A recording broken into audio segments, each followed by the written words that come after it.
the US Congress and presidential elections. Voting, the people's chance to decide who they want to run their country and represent their interests. But how does it work in the United States of America? Across the pond, voting is quite different. Like the UK Parliament, the United States Congress has two houses, the House of Representatives and the Senate. Unlike the UK, there are public elections for both houses, and a third separate election is held to choose a president. In the US, the president is both the head of state and the head of government. In the UK, these roles are carried out separately by the monarch and the Prime Minister. The House of Representatives in the US Congress is designed to give a voice to the people of every local voting region of America. Members of the House of Representatives stand for re-election every 2 years. Each state is split into districts, and each district votes for one representative. The number of districts depends on the population of each state. For example, California, the most populous state, is split into 53 districts, so has 53 representatives. But Alaska, which is huge but has a really small population, only has one district and therefore only one representative in the House.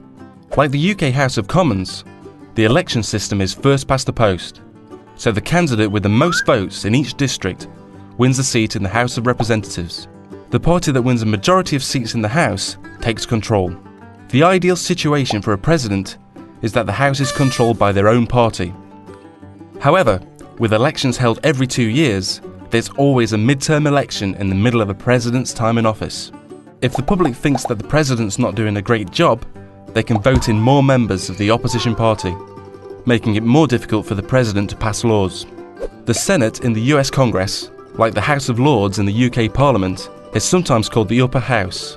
George Washington described the Senate as the saucer that cools the coffee, meaning that it's their job to scrutinise and question all proposals made by both the House of Representatives and the President, before voting to decide whether they should proceed as law. Senators, like members of the House of Representatives, are also elected to their seats by the public. Senators serve 6-year terms, and elections are staggered, so every 2 years, a third of the senators run for re-election. Each state is represented by 2 senators, regardless of its population. And again, the first past the post voting system is used, so the candidate with the most votes wins. So how do Americans choose their leader? Well, presidential elections take place every 4 years. The 2 main parties, the Democrats and the Republicans, host big get-togethers where they choose their presidential candidate, the person they think will be the best leader for the nation. The winning candidate then chooses their vice presidential candidate, also known as their running mate, to help support the campaign. Presidential candidates usually choose someone with different areas of skill or knowledge, so they present voters with the best package. Together, they're known as a ticket. Presidential candidates from both parties then start out on massive election campaigns to gain as much voter support as possible.